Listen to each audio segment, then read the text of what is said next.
Dragi steluțe, în acest filmuleț o să învățăm despre adunarea și scăderea numerelor naturale cuprinse între 0 și 31 cu trecere peste ordin. Dacă țineți minte de la filmulețul trecut, am spus că trecerea peste ordin înseamnă atunci când nu ne mai ajung cele 10 degețele de la mână ca să putem face un calcul matematic, nici de scădere, nici de adunare. Trecem peste aceste 10 degețele și astăzi o să vă învăț cum facem aceste calcule prin numărare. Pentru că sunteți la clasă pregătitoare, vom învăța deocamdată aceste adunări și scăderi prin numărare.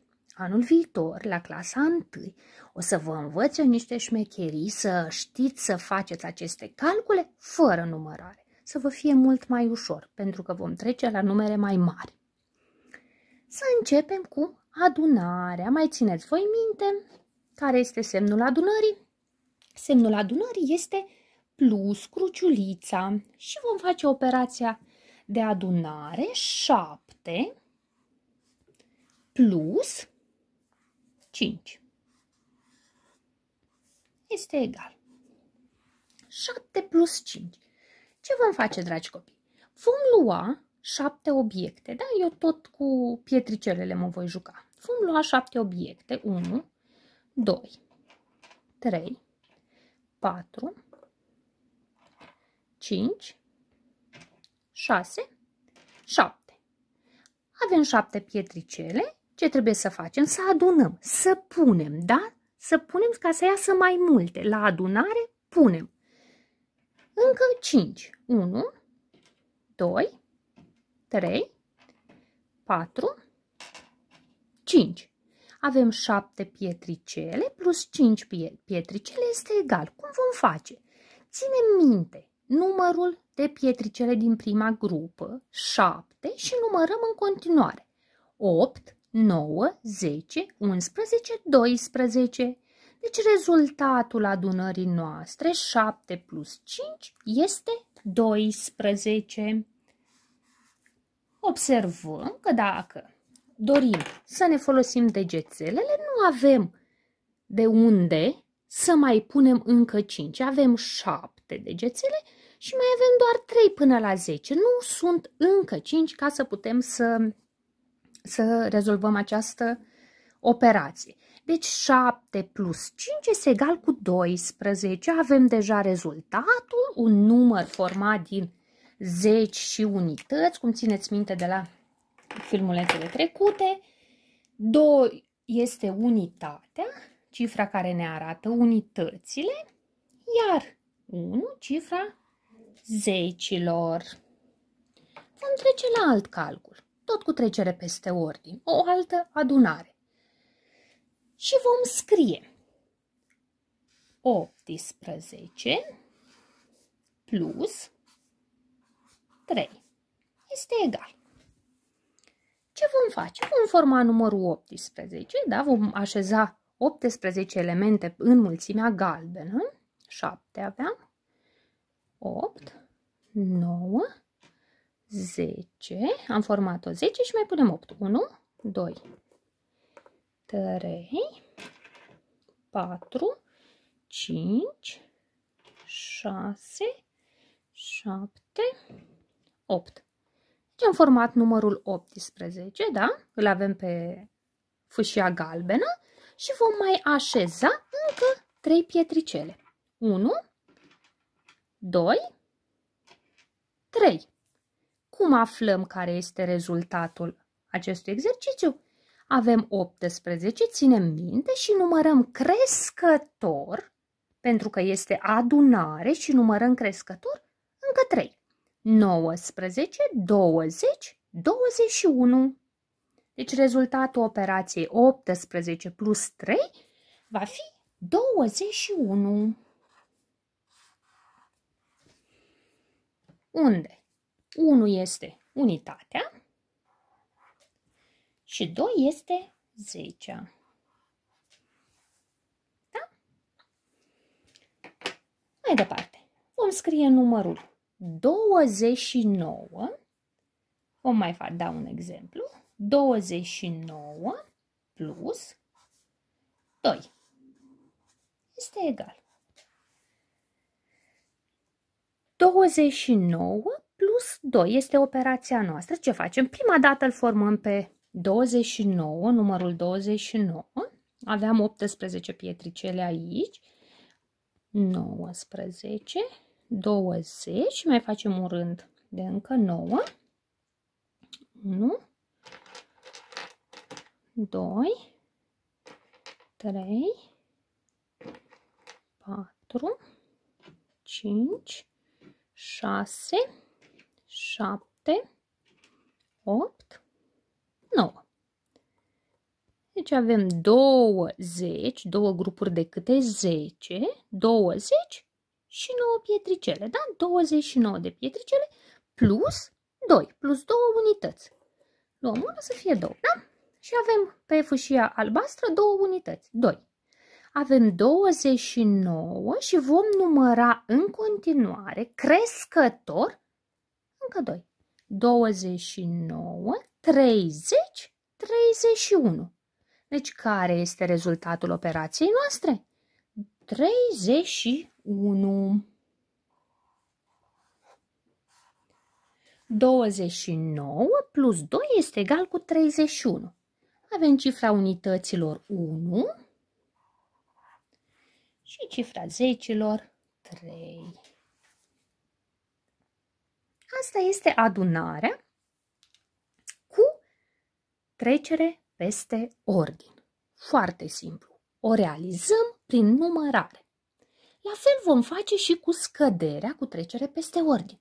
Tot prin numărare o vom realiza. Voi scrie în partea dreaptă, voi face o altă coloană cu scăderea. Și vom scrie 13 minus 4. Dacă țineți minte că nu era cu trecere peste ordine, trebuia să facem unități minus unități. Adică să facem 3 minus 4. Se poate din 3 să luăm 4? Nu se poate, că sunt doar 3. Și ce vom face? Asta înseamnă că este cu trecere peste ordine și o vom realiza prin numărare. Avem 13 pietricele. Haideți să le numărăm, să vedem dacă sunt 13.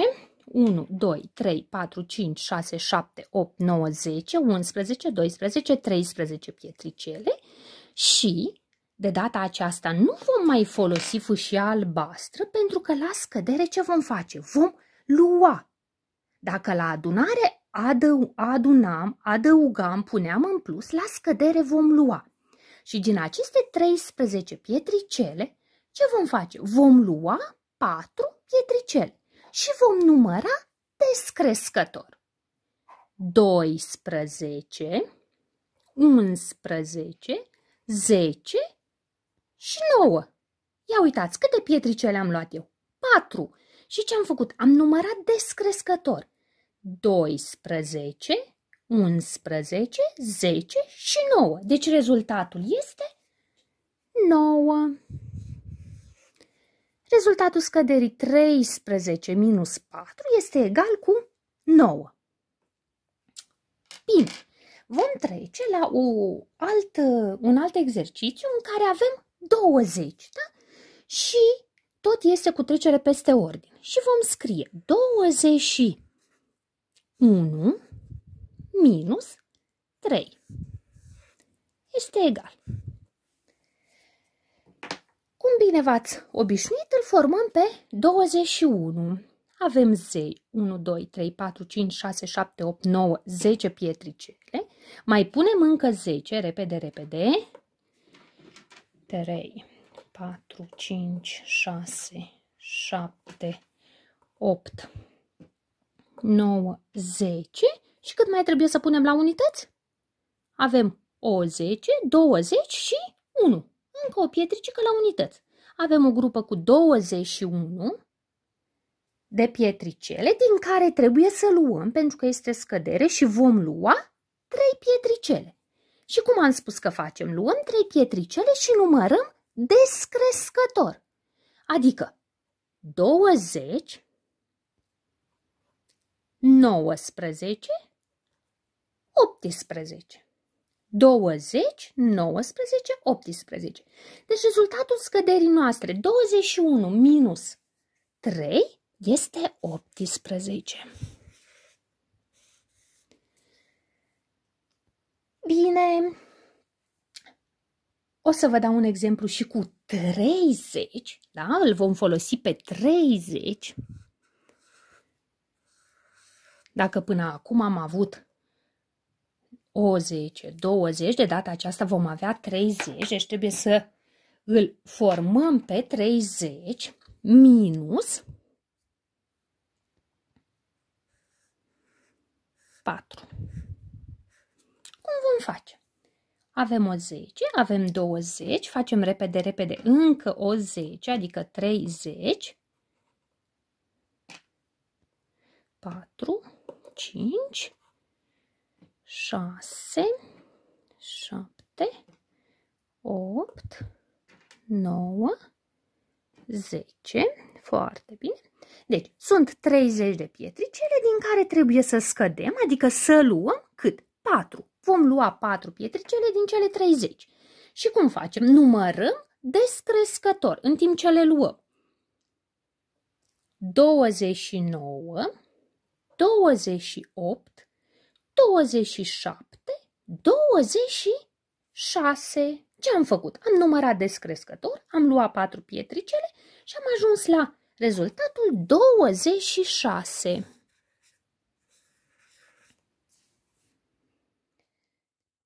Acestea sunt cele două modalități de adunare și scădere prin numărare. Deci ce facem? Când adunăm, numărăm crescător cât ne arată cel de-al doilea număr de la adunare, iar atunci când scădem, scădem descrescător cel de-al doilea număr de la scădere. Mai este o variantă de rezolvare a acestor adunări și scăderi și o să vă explic acum, doar că la această variantă va trebui să numărați mai mult. Să lăsăm 27, da, avem 20, 1, 2, 3, 4, 5, 6, 7. 27, o să scriu aici, jos, 27,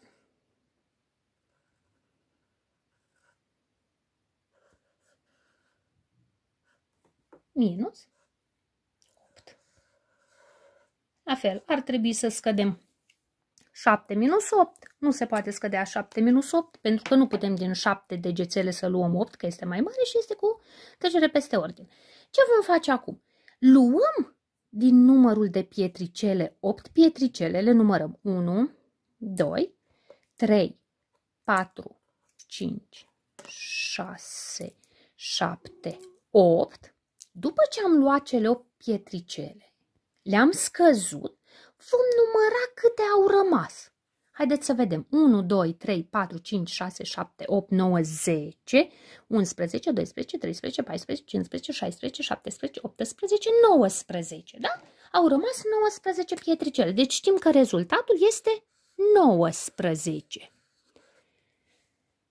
Deci ce am făcut? Din totalul de pietricele am luat numărul de pietricele care se scade și apoi am numărat câte au rămas.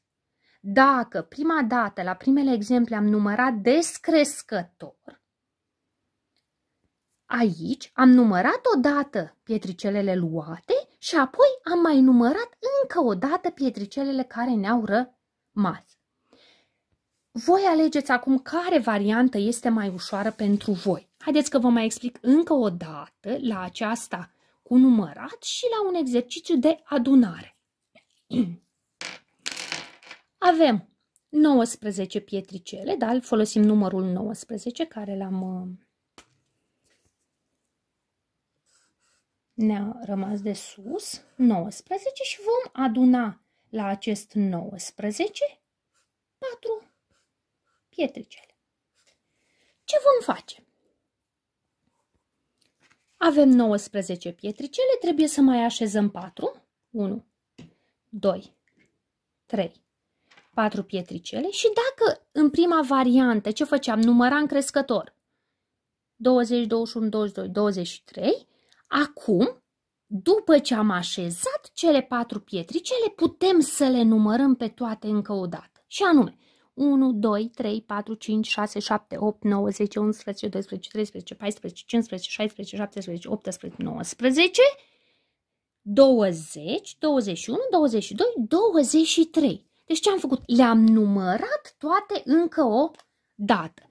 Cele două variante de jos sunt un pic mai grele pentru că este mai mult de numărat. Deci 19 plus 4 este 23. Varianta cea mai simplă și cea mai ușoară este ca atunci când avem adunare să numărăm crescător, adică mai mult numărul al doilea din adunare, iar atunci când avem scădere să numărăm descrescător al doilea număr din scădere. Vă pup și vă îmbrățișez cu drag!